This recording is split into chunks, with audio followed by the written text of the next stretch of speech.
क्या UPSC representation में जो डाटा है वह इन वंचित वर्ग के लोगों के पक्ष में दिखाई देता है तमाम आरक्षण के बावजूद, या यह रेस्ट्रिक्टेड ही है, इसमें अभी भी बाधाएं ही हैं। इसका मतलब कि आरक्षण पेपर पर एग्जिस्ट करता है लेकिन रिप्रेजेंटेशन प्रतिनिधित्व में कन्वर्ट नहीं हो रहा या उस पैमाने पर कन्वर्ट नहीं हो रहा। ये सच्चाई है कि हमारी जो ब्यूरोक्रेसी है वह डोमिनेटेड है कुछ लिमिटेड कास्ट के द्वारा। ये विद्यार्थी जो आते हैं वो वंचित समुदायों से आते हैं, जगहों से आते हैं, इस कारण उनकी इंटरव्यू परफॉर्मेंस कम होती है। लेकिन कुल मिलाकर अंतिम सूची में जो लोग पहुंचते हैं उसमें अंग्रेजी वाले लोगों के स्कोर्स हिंदी वाले लोगों के स्कोर से थोड़े बेहतर दिखाई देते हैं औसतन। 2020 का जो पर्सनालिटी टेस्ट का एनालिसिस था उसमें दिखाई दिया कि जो मार्जिनलाइज्ड कैंडिडेट हैं उनका जो एवरेज औसत स्कोर है वह सामान्य श्रेणी के लोगों के औसत स्कोर से कम है। जो टॉप 10 रैंक है इंटरव्यू में, जिनमें 200 से ज्यादा नंबर जिन लोगों के आए, उसमें SC, ST, OBC कैंडिडेट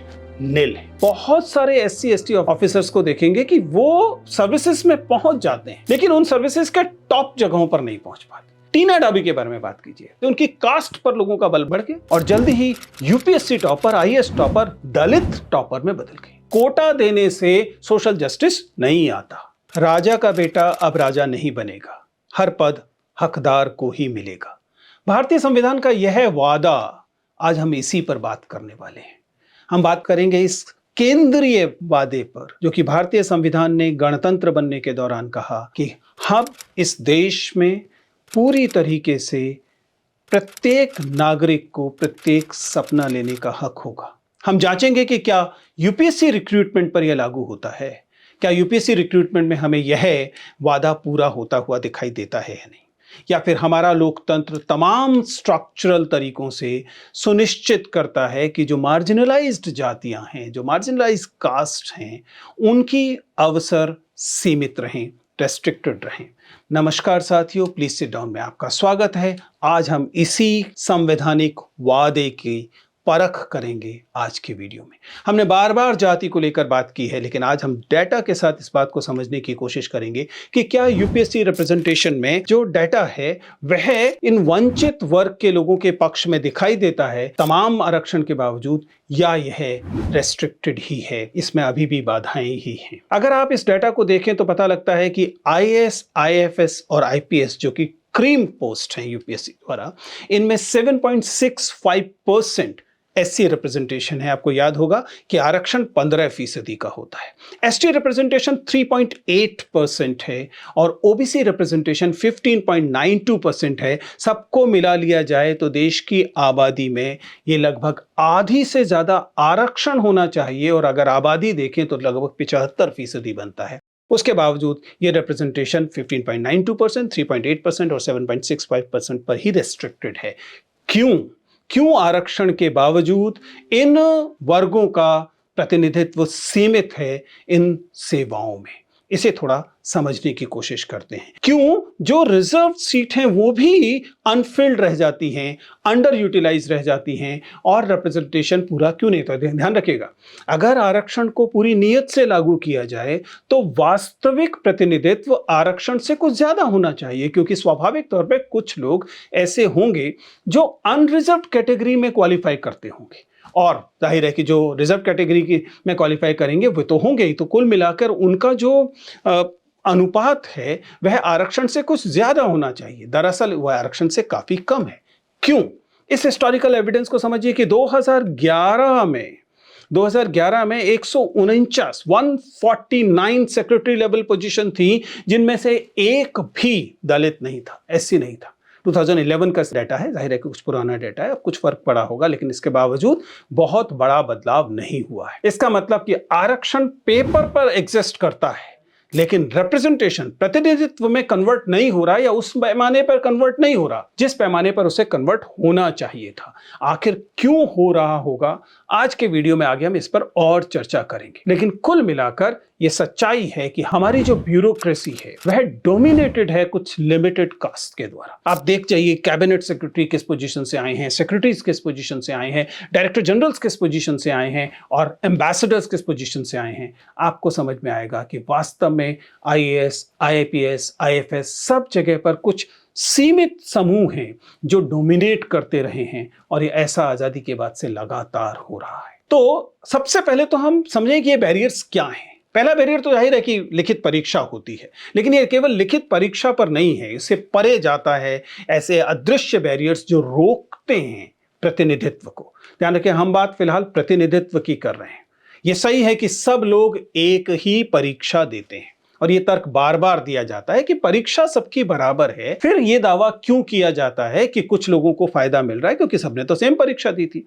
देखिए, पहली बात, परीक्षा एक होने से जो इक्वालिटी है वो नहीं आती है। दूसरा, परीक्षा एक है, जांचने वाले सेम नहीं है। परीक्षा एक है, पहले से उस परीक्षा को जो लागू कर रहे हैं उन लोगों में अगर किसी किस्म का बायस है तो वह बायस और ज्यादा परकोलेट डाउन होता है और परिणामों में दिखाई देता है। कुछ लोग बार बार यूपीएससी के जो इंटरव्यू स्टेज है उसे लेकर कहते हैं, मैं चूंकि बहुत लंबे अरसे से इस वाली प्रक्रिया के मॉक इंटरव्यू से जुड़ा रहा हूं और इस पर हमेशा चर्चा हुई है कि क्या जो बायस हैं, कल्चरल बायस, लिंग्विस्टिक बायस या जो कास्ट को लेकर या कम्युनिटी को लेकर बायस हैं, वो इंटरव्यू में रिफ्लेक्ट होते हैं या नहीं होते। Well, it is open to interpret, लेकिन जो फाइनल प्रतिनिधित्व है, जो फाइनल रिप्रेजेंटेशन है, अंततः यार्डस्टिक वही होने वाली है। अगर आपका अंतिम चयन की जो लिस्ट है उसमें आपको प्रतिनिधित्व गैर बराबर दिखाई देता है, चाहे वह इंटर ग्रुप हो या इंट्रा ग्रुप हो, तो इसका मतलब होगा कि कुछ स्ट्रक्चरल बायसेस हैं जो चीजों को रोक रहे हैं। इनफैक्ट एक उदाहरण बार बार दिया जाता है और यह सूरज सिंह परिहार का उदाहरण है, जिन्होंने 2013 में हिंदी माध्यम से इंटरव्यू दिया और जब उनका सिलेक्शन नहीं हुआ तो वह 2014 में इंटरव्यू देने पहुंचते हैं और अंग्रेजी में इंटरव्यू देते हैं। सेम कैंडिडेट है, 1 साल का अंतर भी है, लेकिन 2014 में उनको रैंक मिल जाता है और उनका जो इंटरव्यू में मार्क्स हैं वो इंप्रूव होते हैं। अब इसे आप केस स्टडी ले सकते हैं और आप इसे एक्सेप्शन भी मान सकते हैं, लेकिन सच्चाई यह है कि बार बार हिंदी मीडियम के विद्यार्थियों का मीडियन ग्रुप, जो स्टैटिस्टिक्स जानते हैं अच्छे से जानते हैं कि किसी समूह की वास्तविक स्थिति को देखना हो तो हमें औसत नहीं देखना चाहिए, हमें मीडियन देखना चाहिए। अगर आप मीडियंस को कंपेयर करें तो हिंदी के जो एप्लीकेंट्स हैं उनका मीडियन और अंग्रेजी के जो एप्लीकेंट्स हैं उनका मीडियन इंटरव्यू स्कोर्स में डिफरेंट है। आमतौर पर हिंदी वालों का मीडियन कम है। हालांकि इसकी वजह अनिवार्यतः भेदभाव नहीं होगी, इसकी वजह यह भी हो सकती है कि हिंदी हमारे यहाँ केवल एक भाषा मात्र नहीं है, वो एक वर्ग का भी प्रतिनिधित्व करती है। इस कारण कई बार ये विद्यार्थी जो आते हैं वो वंचित समुदायों से आते हैं, जगहों से आते हैं, इस कारण उनकी इंटरव्यू परफॉर्मेंस कम होती है। लेकिन कुल मिलाकर अंतिम सूची में जो लोग पहुंचते हैं उसमें अंग्रेजी वाले लोगों के स्कोर्स हिंदी वाले लोगों के स्कोर से थोड़े बेहतर दिखाई देते हैं औसतन। 2020 का जो पर्सनालिटी टेस्ट का एनालिसिस था उसमें दिखाई दिया कि जो मार्जिनलाइज्ड कैंडिडेट हैं उनका जो एवरेज औसत स्कोर है वह सामान्य श्रेणी के लोगों के औसत स्कोर से कम है। जो टॉप 10 रैंक है इंटरव्यू में, जिनमें 200 से ज्यादा नंबर जिन लोगों के आए, उसमें SC, ST, OBC कैंडिडेट निल है। यानी कि ऊपर के 10 विद्यार्थी इंटरव्यू के मार्क्स के बेसिस पे जो लगाए जाएंगे वे सब के सब अनारक्षित वर्ग से थे। इसका मतलब है कि कहीं एक तरह से सटल तरीके से, ऐसा नहीं कि विद्यार्थी जो इंटरव्यू पैनलिस्ट बैठे हुए वो ये कहते हैं कि देखिए ये SC आ रहा है, इसे कम नंबर देना है, लेकिन जो लोग इस प्रक्रिया से थोड़ा भी जुड़े हैं वे जानते हैं कि बायसेस इतने प्रत्यक्ष तरीके से नहीं आते। मैं बार बार वह एक घटना है उसको शेयर करता रहा हूं, फिर से बता रहा हूं कि कैसे हम मॉक इंटरव्यूज ले रहे थे। मॉक इंटरव्यू के तो अंक केवल प्रतीकात्मक अंक है, उनसे तो फाइनल सिलेक्शन तय भी नहीं होगा। और हमारे एक साथी जो कि पैनलिस्ट थे, एक डिफरेंट बोर्ड में बैठे हुए थे, वे लंच के दौरान बहुत गुस्से में थे उस टीम के प्रति जो टीम कैंडिडेट्स को भेज रही थी। और उनके गुस्से का कारण ये था कि उनको एक के बाद एक 3 कैंडिडेट्स आरक्षित वर्ग से भेज दिए गए थे, जो कि संयोग था। और वे इस बात से बहुत आहत थे कि मुझे लो क्वालिटी कैंडिडेट्स दिए जा रहे हैं। जिसका क्या मतलब है? इसका मतलब है कि कुछ बायसेस हमारे अंदर गहरे बैठे होते हैं, वो बायसेस की तरह व्यक्त नहीं हो रहे होते। हमें लग रहा होता है कि हम मेरिटोक्रेसी के फेवर में बैठे हैं, हम तो एकदम ईमानदार तरीके से, एकदम न्यूट्रल तरीके से इवैल्यूएशन कर रहे हैं और जो बेहतर है उसे ज़्यादा नंबर दे रहे हैं, जो कम बेहतर है उसे कम नंबर दे रहे हैं। लेकिन सच्चाई ये है कि हम किसे बेहतर मानते हैं, किसे कम बेहतर मानते हैं, कई बार ये हमारे बायसेस तय कर रहे होते हैं। मसलन अगर आपकी अंग्रेजी प्रोफिशिएंट है, बड़ी रोचक बात है, अगर आपका एक्सप्रेशन प्रोफिशिएंट अंग्रेजी वाला है, तब बहुत बार आपकी अयोग्यता भी छिपी हुई मान ली जाती है, छिप गई मान ली जाती है और आपको ज़्यादा योग्य मान लिया जाता है, बावजूद इसके कि अगर कोई अंग्रेजी में कम प्रोफिशिएंट कैंडिडेट है लेकिन उसके पास अदरवाइज एक वाइड एनरिच्ड बैकग्राउंड है, उसका अनुभव क्षेत्र बड़ा है, तो बावजूद इसके कि उसके पास ज़्यादा योग्यताएं हैं, उसे कम योग्य मान लिया जाता है। अंग्रेजी का हमारे यहाँ वंचित वर्ग और प्रिविलेजेस से गहरा रिश्ता है। अंग्रेजी हम में से किसी की अपनी भाषा नहीं है। इसका मतलब है जिसके पास उसे सीखने के संसाधन, अवसर, एनवायरनमेंट ज़्यादा होगा, वो पब्लिक स्कूलों से पढ़ा होगा, जिसके घर में अंग्रेजी बोली और समझी जाती होगी, जिसके रिश्तेदारों में, जिसके आसपास के लोगों में अंग्रेजी बोलने समझने वाले लोग होंगे, उसकी व्यक्ति अंग्रेजी स्वाभाविक तौर पर अच्छी हो जाएगी। और इस वजह से इसमें आपका कोई योगदान नहीं है, आपके प्रिविलेजेस का योगदान है। हमारे यहाँ अंग्रेजी एक लैंग्वेज ऑफ द प्रिविलेजेस है, इसलिए अंग्रेजी के आधार पर जब आप तय कर रहे होते हैं तो आपको लगता है कि आप पूरे तरीके से तय कर रहे हैं मेरिट के बेसिस पर, लेकिन दरअसल आप तय कर रहे होते हैं क्लास के बेसिस पर, कास्ट के बेसिस पर, अपने बायसेस के बेसिस पर। जाति पर जरा खुलकर बात कर ली जाए। बार बार ट्रोलिंग करते हुए कहा जाता है कि मानो जाति पर बात करना इस देश में कोई एकदम देशद्रोह, राजद्रोह टाइप है। चलिए सीधी बात करते हैं। हमारे यहाँ ब्यूरोक्रेसी में हमारी जो नौकरशाही है, उसमें क्या वास्तव में कास्ट सीलिंग है या नहीं है? क्या जो मार्जिनलाइज्ड ऑफिसर्स हैं वो अपेक्षाकृत धीमी गति से ऊपर की तरफ जाते हैं बनिस्बत उन लोगों के जो कि अनारक्षित वर्ग से आते हैं, सवर्ण लोग हैं? आप बहुत सारे SC ST ऑफिसर्स को देखेंगे कि वो सर्विसेज में पहुंच जाते हैं, लेकिन उन सर्विसेज के टॉप जगहों पर नहीं पहुंच पाते। इस वजह से अगर आप सेक्रेटरी लेवल पोजीशंस देखें तो उसमें आपको SC ST का जो रिप्रेजेंटेशन है वो कम दिखाई देता है। अगर आप DG लेवल पर पुलिस में देखें तो कम रिप्रेजेंटेशन दिखाई देता है। अगर आप सेक्रेटरी और उस लेवल की पोजीशंस जो फॉरेन सर्विसेज में उसमें देखें तो वहां भी ये दिखाई देती है। तो क्या is there a glass ceiling in those terms? Yes, there is. One reason obviously is क्योंकि एज में रिलैक्सेशन है, इसलिए एवरेज एज इन ऑफिसर्स की जो इन वर्गों से आते हैं, इनकी एंट्री लेवल की एवरेज एज अनारक्षित वर्ग वालों से थोड़ी सी ज्यादा होती है, तो इनके पास कम समय होता है उस लेडर को चढ़ने के लिए, जो कि स्वाभाविक है कि इसका असर दिखाई देगा। लेकिन इसके अलावा भी दूसरी चीजें, एक समय के बाद जब इन पोजीशंस के लिए एम्पैनलमेंट्स होते हैं तो वहां पर मामला जो है वो मेरिट का नहीं रह जाता, योग्यता का नहीं रह जाता। वहां पे मामला रह जाता है जिसे हम कहते हैं इन्फ्लुएंस का, रेफरेंसेस का, रेफरल्स का, रिलेशनशिप्स का। और सच्चाई ये है कि आप किसी सिविल सर्विसेज क्लब में चले जाइए, आप इंडिया हैबिटेट सेंटर में जाकर आए जो ऑफिसर्स हैं या इंडिया इंटरनेशनल सेंटर में जो ऑफिसर्स के बीच होने वाली बातचीत है उसमें बात करके देख लीजिए, उस समूह की डेमोग्राफी समझ लीजिए, आपको समझ में आएगा कि जो गैर वंचित वर्ग है, जो प्रिविलेज क्लास है, उनके बीच पीढ़ियों की नेटवर्किंग है। मैं एक पीढ़ी की बात नहीं, कई, क्योंकि करियर ब्यूरोक्रेट्स हैं जो 3 पीढ़ी से ब्यूरोक्रेट हैं, उन लोगों के पास जिस किस्म की नेटवर्किंग अवेलेबल है, नए एंट्रेंट उसी फैमिली के जो ऑफिसर्स आ रहे हैं उनके लिए, वो बाकी लोगों के पास नहीं है। जिनके पिताजी दादाजी बेचारे खेत में काम करते थे, दूसरों की सेवा करते थे, उनके पास ये गुंजाइश नहीं है कि वो किसी सेक्रेटरी लेवल व्यक्ति का रेफरल ले आएंगे। और इस समय की पोजीशन रेफरल बेस्ड पोजीशन है। एग्जाम्पल देखिए ना, टीना डाबी के बारे में बात कीजिए, ऑल इंडिया रैंक 1, पूरी टॉपर। एक दिन पूरा देश ने सेलिब्रेट किया कि टीना डाबी जो है IAS टॉपर है। अगले दिन से जब लोगों को डाबी समझ में आना मुश्किल हो गया कि डाबी समझ में नहीं आ रहा कि ये क्या है, टीना डाबी ने अपना एक्सपीरियंस शेयर करते हुए बताया कि अगले ही दिन से उनकी कास्ट पर लोगों का बल बढ़ गया और जल्दी ही UPSC टॉपर, IAS टॉपर दलित टॉपर में बदल गई। अब ये एक महत्वपूर्ण बदलाव है, जिसका मतलब है कि लोगों का देखने का नजरिया बदल गया। वह एक सामान्य IAS टॉपर नहीं रह गई, वह दलित टॉपर हो गई। अगर वह टॉपर के सेंस में दलित हो गई तो वो IAS के सेंस में भी दलित होंगी। और जिस समय रेफरल्स दिए जा रहे होंगे, जिस समय पूछा जा रहा होगा कि इस इंपॉर्टेंट प्रोजेक्ट के लिए किसे खोजा जाए, तो स्वाभाविक है कि टीना डाबी के पास उपलब्ध रेफरल्स कम होंगे, उसके रिकमेंडेशंस कम होंगे या उस पैमाने पर नहीं होंगे जिस पैमाने पर किसी गैर दलित के पास होते हैं। अब ये ऐसे इनविजिबल बैरियर्स हैं जिन बैरियर्स की बात की नहीं जाती, क्योंकि इसी को दरअसल अगर कहा जाए तो सोशल कैपिटल और कल्चरल कैपिटल कहा जाता है।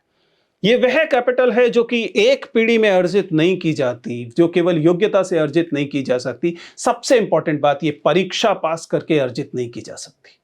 इसके लिए आपको आपके माता पिता पर निर्भर रहना पड़ता है, पूरी की पूरी बिरादरी का आपका इकोसिस्टम है, उस पर निर्भर रहना पड़ता है। आप इसके लिए उसका हिस्सा बने या ना बने, वो आपका हिस्सा बन ही जाते हैं। किसी समय एक बहुत महत्वपूर्ण चिंतक ने कहा कि मैंने अपने नाम से जाति हटा दी और बनारस की गलियों में घूम रहा था और किसी ने कहा कि भैया कौन जात हो? हमने कहा हम नहीं जात मानते। उस व्यक्ति ने दोबारा पूछा कि अरे बता दो कौन जात हो? कहा नहीं बताएंगे कौन जात है, हम किसी जाति को अपना नहीं मानते। कहते कोई बात नहीं लल्ला, पर ये तो बता दो कोई तो जाति होगी जो आपको अपना मानती है, बस वही आपकी जाति। जाति हमारे यहाँ कभी नहीं जाती और इस वजह से वह आपके पर्सनालिटी का हिस्सा बन जाती है, सोशल कैपिटल के फॉर्म में बन जाती है, कल्चरल कैपिटल की फॉर्म में बन जाती है और जाहिर है जो वंचित वर्ग है उनके लिए सोशल बर्डन की फॉर्म में हो जाती है, कल्चरल बर्डन की फॉर्म में हो जाती है और ये दिखाई देती है।